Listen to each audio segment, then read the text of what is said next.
Assalamualaikum warahmatullahi wabarakatuh. Perkenalkan, nama saya Faris Korobani dengan NIM 23320007. Di sini saya akan menjelaskan yaitu tugas UTS nomor 1, yaitu uh, menjelaskan konsep fitrah dalam Islam berdasarkan Quran dan hadis. Oke. Konsep fitrah dalam Islam merujuk pada fitrah manusia, yaitu cenderungan alami atau fitur bawaan yang diberikan oleh Allah Subhanahu wa taala kepada setiap individu manusia. Fitrah ini mencakup pemahaman dari kesadaran tentang keberadaan Allah dan pengakuan bahwa hanya Allah yang patut disembah. Konsep ini didasari pada Al-Quran dan hadis Nabi Muhammad SAW. Menurut Al-Quran menyatakan dalam beberapa ayat tentang fitrah manusia. Salah satunya yang sering dikutip dalam surat Ar-Rum ayat 30 yang berbunyi, "Maka hadapkanlah wajahmu dengan lurus pada agama Islam sebagai fitrah Allah yang telah menciptakan manusia menurut fitrah itu. Tidak ada perubahan pada fitrah Allah, itulah agama yang lurus, tetapi kebanyakan manusia tidak mengetahui." Sedangkan menurut hadis Nabi Muhammad SAW mengajarkan tentang fitrah. Salah satu hadis yang terkenal adalah hadis yang diriwayatkan oleh Imam Bukhari dan Muslim yang menyatakan, setiap anak yang dilahirkan dalam keadaan fitrah, kemudian kedua orang tuanya menjadikannya seorang Yahudi, Nasrani, atau Majusi. Oke. Nomor 2. Sekarang nomor 2. Apa yang maksud dengan akidah? Peran akidah bagi seorang muslim adalah untuk membentuk cara berpikir dan bersikap. Berikan contoh dua peran tersebut pada diri Anda sebagai mahasiswa. Oke. Pertama, pengertian akidah dulu. Akidah dalam Islam merujuk pada keyakinan atau kepercayaan yang dipahami atau diyakini oleh seorang muslim.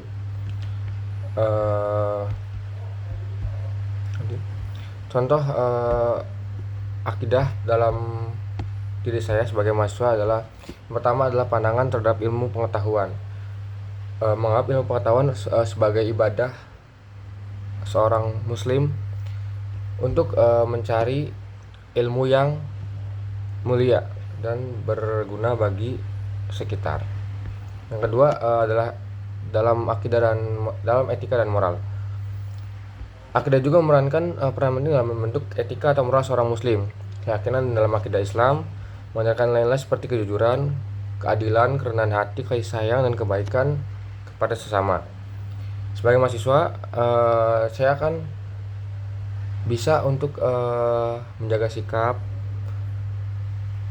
dalam belajar, dalam mengobrol bersama teman, pada sesama, untuk bisa secara etis dan berperilaku baik, tidak berbicara seenaknya atau tidak ada batasan. Ya, nomor 3, dinyatakan dalam Al-Quran bahwa sholat dapat mencegah seorang dari perbuatan keji dan tercela. Apa maksudnya? Jelaskan bagaimana hal tersebut dapat berlaku pada Anda. Oke, yang pertama, bagaimana sholat bisa mencegah seorang dari perbuatan keji dan tercela. Pertama, ketika kita sholat, kita akan mengingat Allah. Maka dari itu, ketika kita akan melakukan sebuah perbuatan yang tercela atau perbuatan buruk yang akan kita lakukan, kita akan selalu mengingat Allah dan meyakini bahwa Allah itu selalu melihat kita dimanapun kita berada. Mau kita bersembunyi dimanapun, Allah pasti tahu keberadaan kita, dan apa yang kita lakukan itu Allah pasti tahu. Nomor 4, suatu daerah kerap kali tertimpa musibah bencana alam hingga banyak menimbulkan korban jiwa.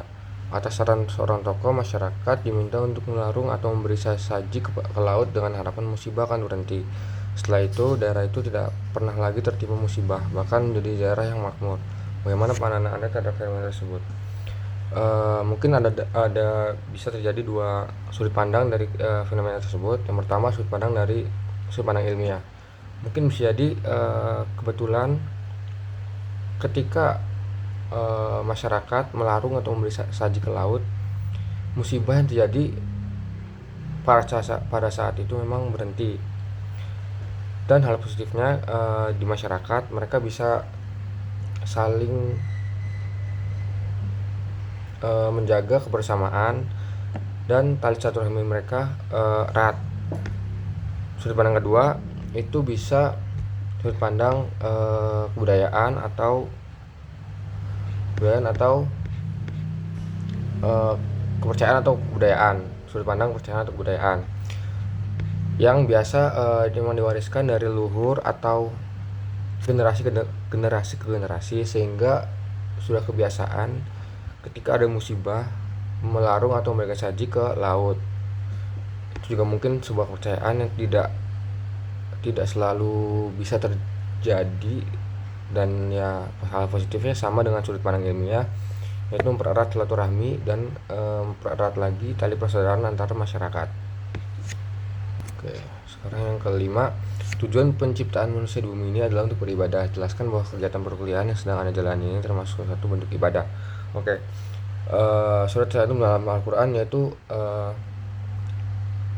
bahwa belajar juga menuntut ilmu adalah sebuah ibadah juga. Maka dari itu saya sebagai mahasiswa dalam berkegiatan kuliah itu adalah termasuk dalam ibadah, karena bisa menuntut ilmu, dan semoga ilmu yang saya dapat bisa bermanfaat bagi diri saya sendiri serta bagi orang-orang sekitar saya dan orang banyak. Terima kasih, sekian dari saya. Wassalamualaikum warahmatullahi wabarakatuh.